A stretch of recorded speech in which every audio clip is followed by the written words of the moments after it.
பக்கத்து வீட்டு போனோமா அண்ட் வந்தாச்சு. குட் மார்னிங் ஆதித்யன்ஸ்க்காக ஃப்ரெஷ்ஷா அப்படியே வந்தாச்சு. இன்னைக்கு பயங்கரமான ஒரு கெஸ்ட் நம்ம கூட இருக்காங்க. எல்லாருமே இந்த தரையில ஸ்கேட்டிங்லாம் பண்ணி பார்த்திருப்பீங்க. அதுவே கொஞ்சம் பயங்கரமா தான் இருக்கும். ஆனா தண்ணியில ஸ்கேட்டிங் பண்ணி பார்த்திருக்கீங்களா? அதாவது சர்ஃபிங்னு சொல்லுவாங்க. சில பேர் பார்த்திருப்பீங்க, நிறைய பேர் இவங்களே பார்த்திருப்பீங்க, நிறைய பேர் உங்களுக்கு ஃபேன்ஸாவும் இருப்பீங்க. எஸ், நம்ம கூட இன்னைக்கு விலாசினி சுந்தர் இருக்காங்க. ஹலோ. ஹாய் மஹா, தேங்க்யூ சோ மச் இன்வைட் பண்ணதுக்கு இந்த ஷோக்கு.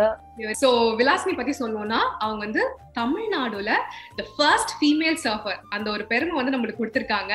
so we are very proud, we are very happy. and நம்ம சென்னை போன வேற அவங்க and national levelல நிறைய competitions ஜெயிச்சிருக்கீங்க. so we are all very happy and proud. thank you so much, thanks a lot. okay, so இன்னைக்கு உங்களுக்கு நிறைய क्वेश्चंस வச்சிருக்கேன். ஆரம்பிக்கலாமா? done, sure. சரி, ஃபர்ஸ்ட் क्वेश्चन, இந்த வாட்டர் மேல இந்த லவ் எப்படி வந்தது? இந்த காதல் தண்ணி மேல எப்படி வந்தது?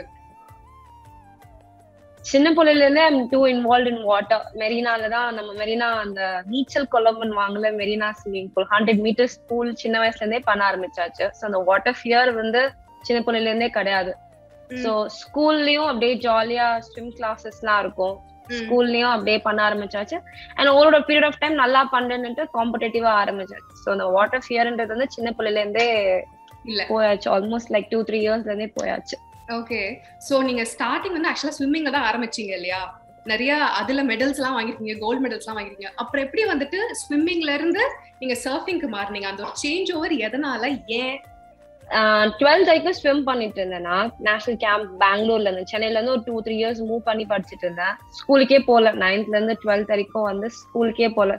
சோ ஸ்கூல்ல இருந்து நோட்ஸ் எல்லாம் அனுப்பிச்சிருவாங்க படிக்கிறதுக்கு எல்லாமே. சோ எக்ஸாம்ஸ் மாத்திரம் வந்து எழுதிட்டு போவேன். சோ 12th முடிச்சுட்டு வரும்போது மறுபடியும் கிளாஸ் டியூஷன் இந்த மாதிரி ஒரு சீக்வென்ஸ்ல போயிட்டு இருக்கும் போது எனக்கு ரொம்ப ஸ்ட்ரெஸ்ஃபுல் ஆயிடுச்சு. இதெல்லாம் முடியாது நம்மளால, இதுக்கு மேல எல்லாம் கிளாஸ்லயே உட்காந்துட்டு tuition back to back I can't do this போது நம்ம இந்த புக்ஸ் எல்லாம் தமிழ் புக்கா அம்மா நிறைய படிச்சிருக்காங்க, இந்த மாதிரி பசங்க வந்து சர்ஃப் பண்றாங்க கோவலத்தை நம்ம ஊர்ல, இட்ஸ் an easier அப்படின்னும் போது ஓகே நம்ம கத்துக்கலாம் அப்படின்னு சொல்லி எப்படியோ கன்வின்ஸ் பண்ணி சர்ஃப் பண்ணி அது ஒரு ஹாபியா இருந்துச்சு. Okay. So the hobby start பண்ணது over a period of time passion ஆயிடுச்சு. And I started liking the sport and அப்படியே பண்ண ஆரம்பிச்சாச்சு surfing. So and swimming வந்து ரொம்ப monotonous ஆயிருச்சு. 10 years பண்ணிட்டேன் நிறைய. and initially எல்லாரும் கேட்டாங்க 10 years பண்ணிட்டு அப்புறம் ஏன் சேஞ்ச் பண்ற ஸ்போர்ட் அப்படின்னு. It's too early to decide. நம்மளுக்கு ஒன்னும் அந்த மைண்ட் செட் வரல. பட் இங்க மத்த கண்ட்ரிலலாம் it's okay to change your sport at 19 or 20, it's fine. But அப்படியே சேஞ்ச் பண்ணிட்டாங்க. 10 இயர்ஸ்க்கு அப்புறம் சேஞ்ச் பண்றதுக்கு அவ்வளோ ஒரு தைரியம் கண்டிப்பா தேவை. அதுவும் சர்ஃபிங் போறதுக்கு. அதுவும் நீங்க சொன்ன மாதிரி தமிழ்நாட்டுல நீங்க தான் வந்து ஃபர்ஸ்ட் ஃபீமேல் சர்ஃபர் இல்லையா?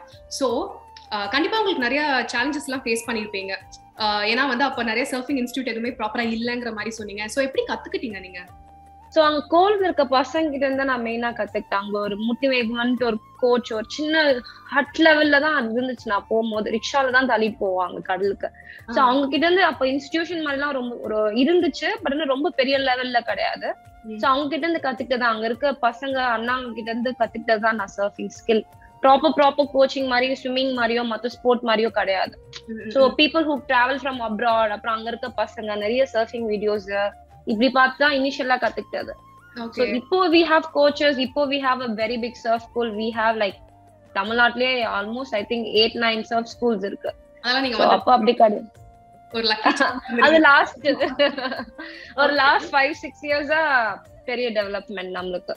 ஓகே, சோ இப்போ நீங்க ஸ்விம்மிங்னா ஓகே ஜாலியா ஒரு பூல்ல பண்ணிடலாம், ஓகேவா? பட் சர்ஃபிங் அப்படிங்கும்போது நீங்க ஓஷன்ல பண்ணுவீங்க, கொஞ்சம் உங்களுக்கு பயமா இருக்காதா? சோ நீங்க கண்டிப்பா நிறைய வேவ்ஸ் பார்த்திருப்பீங்க. ஏன்னா வந்து கிளைமேட் வந்து அப்படியே இருக்காது.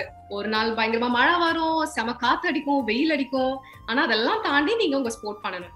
சோ டெய்லியுமே உங்களுக்கு சேலஞ்சிங்கா இருக்கும்ல, ஒரு தைரியத்தோட நம்ம எப்படின்னா பைக் ஃபாஸ்டா ஓட்டினா ரோலர் கோஸ்டர்ல உட்கார்ந்து போனா அப்படி இருக்கும். You also have fun but it's also risk involve. அந்த மாதிரி தான் நம்ம ஸ்போர்ட்டும். So it's full of adventurous. நிறைய ஃபன்னும் இருக்கு ஸ்போர்ட்ல, there is also risk. அதெல்லாம் வந்து நம்மளுக்கு ஃபன் பார்ட் வரும்போது இதெல்லாம் சின்ன சின்ன விஷயமா தெரிஞ்சிடும். ஃபன் பார்ட் என்ன சொன்னா, அது இப்போ roller கோஸ்டர்லயோ when you ride a bike fast roller coaster you have that adrenaline rushல, அந்த ரஷ் நம்மளுக்கு எப்பவுமே ஸ்போர்ட் பண்ணும்போது இருந்துட்டே இருக்கும். and it'll keep you going on the sport. Okay. So a risky part na enna conditions change agum, but you will get used to it. It is hard, it is not easy, but it is hard, but na adu fun ஆயிடும் ஒரு பார்ட்ல. So நீங்க வந்து இப்படி நிறைய competitions எல்லாம் வந்து participate பண்ணிருப்பீங்க. எப்படி ஒரு காம்படிஷனுக்கு நீங்க ப்ரிப்பேர் ஆவீங்க? காம்படிஷன் ப்ரிப்பேர் ஆகுதுன்னா பிரசன்ட்ல இருப்பேன். அது ஒரு ப்ராசஸ் மாதிரி, எப்பவுமே பிரசன்ட்ல இருக்கணும், ஓவர் திங்க் பண்ணக்கூடாது. நம்ம ஆல்ரெடி பண்ண விஷயங்களை தான் போய் காம்படிஷன்ல பண்ண போறோம், புதுசா எதுவும் பண்ண போறது கிடையாது. பட் ஆனா பீயிங் இன் ஸ்போர்ட்ஸ் சர்ஃபிங் வந்து it's very unpredictable situation. So நான் வந்து இப்படி பண்ணணும்னு நினைச்சிட்டு போய் அங்க ஏதாச்சும் பண்ண ட்ரை பண்ணா இட் கான்ட் ஹேப்பன். இப்ப மத்த ஸ்போர்ட்ல எல்லாம் 100 meters பண்ண போறோம்னா இப்படிதான் ரேஸ் ஸ்டார்டிங்ல இருந்து எண்டிங் வரைக்கும் இப்படி பண்ண போறோம்னு ஒரு மைண்ட் செட் இருக்கும். So that doesn't happen in surfing. ரொம்ப ஜாலியா இருக்கணும், எப்பவுமே ஒரு ஜாலி மைண்ட் செட்ல இருக்கணும். டென்ஷன்லாம் ஆயிட்டு உள்ள போனோம்னா வேலைக்கே ஆகாது. Because you have to be in the present. என்ன டைப்பான வேவ் வேணா நம்மளுக்கு வரலாம், நம்மளோட ஈவெண்ட் எனி டைமிங்ல இருக்கலாம். நான் மார்னிங்ல இருக்க மாதிரி தான் வேவ் ஈவினிங் இருக்கும்ல எதிர்பார்க்க முடியாது. So even in 10 minutes fraction of time it will change. 20 minutes ஈவென்ட்னா 10 minutesல சேஞ்ச். ஆமா. வேற ஹாபிஸ் எல்லாம் what are you interested in? Facebook, scrolling Instagram and Facebook, அது ஒரு விஷயம். Then I do a lot of yoga and meditation பண்ணுவேன். அது ஹாபி சொல்ல முடியாது, அது ஒரு பார்ட் ஆஃப் ரொட்டீன் மாதிரி ஆயிடுச்சு this for last 1 year. Lot of actually இப்போ ஒர்க் பண்றேன். Before that it used to be very busy, surfing, go படிக்கிறது, ட்ரெயின் பண்றது இப்படி இருக்கும். Then other than that I hanging out with friends. But இப்போ a lot of yoga and stuff is there, and I really don't have series நிறைய பார்ப்பேன். நீங்க ஒரு surfer என்ன இருப்பீங்க? சர்ஃபர் ஆனா ஸ்விம்மர் ஆயிருப்பேன். தண்ணி விட்டு வெளில வாங்கன்னு சொன்னா இல்லையா, வேற என்ன இருப்பீங்க? சிஏ எல்லாம் நீங்க படிச்சீங்க நான் கேள்விப்பட்டேனே. அது குவிட் பண்ணிட்டேன். நான் குவிட் பண்ணேன்னு சொல்ல முடியாது. I did the entrance and the other stuff and then I stopped because after 12th and the BCom படிக்கலாம்னு சொல்லி BCom சேர்த்தாங்க வீட்ல, CA எல்லாம் படிக்கலாம்னு. Then I said this is not happening அப்படின்னு சொல்லிட்டு என்னோட டீச்சர் கூப்பிட்டு சொன்னார், நம்மளுக்கு நீங்க செட் ஆக மாட்டோமா, நீ வேற ஏதாச்சும் வேலையை பாருமா, இது this will not work for you, you have to do something else. இது நம்மளது இது அப்படின்னு சொல்லி இன்டெரக்டா சொல்லிட்டாரு ஒரு கிளாஸ்ல. நல்லா சொன்னார், go follow your passion instead of choosing your profession for the sake of doing money அப்படின்னு சொல்லி அமிச்சிட்டாரு என்னைய. ஸோ அதுக்கப்புறம் ஸ்போர்ட்ஸ் சயின்ஸ் பண்ணேன். So I'm a sports scientist and I'm working here in Dubai with a company called Landmark. நம்ம ஊர்ல landmark ரொம்ப famous தான். So இங்கதான் அவங்களோட main office. So the UAE is the main head office for them for Landmark. So அவங்களோட இருக்கிறேன். It was so nice talking to you. இவ்ளோ நேரம் எப்படி போச்சுனே தெரியல, அப்படியே ஜாலியா இருந்தது. And it was very inspiring. கண்டிப்பா நிறைய பெண்களுக்கு வந்து ரொம்ப, பெண்களுக்கு மட்டும் இல்ல, நான் சொன்ன மாதிரி ஆண்களுக்கு எல்லாத்துக்குமே ரொம்ப இன்ஸ்பைரிங்கா இருக்கும். And thank you so much for coming to our show. And next time நீங்க சென்னை வந்ததுக்கு அப்புறம் நம்ம கண்டிப்பா சேர்ந்து ஒரு செல்ஃபி எல்லாம் எடுக்கிறோம், சரியா? கண்டிப்பா நான் I will come meet you all and I'll meet you in person. See, it was you took all the information from me, but it was very fun, very not serious.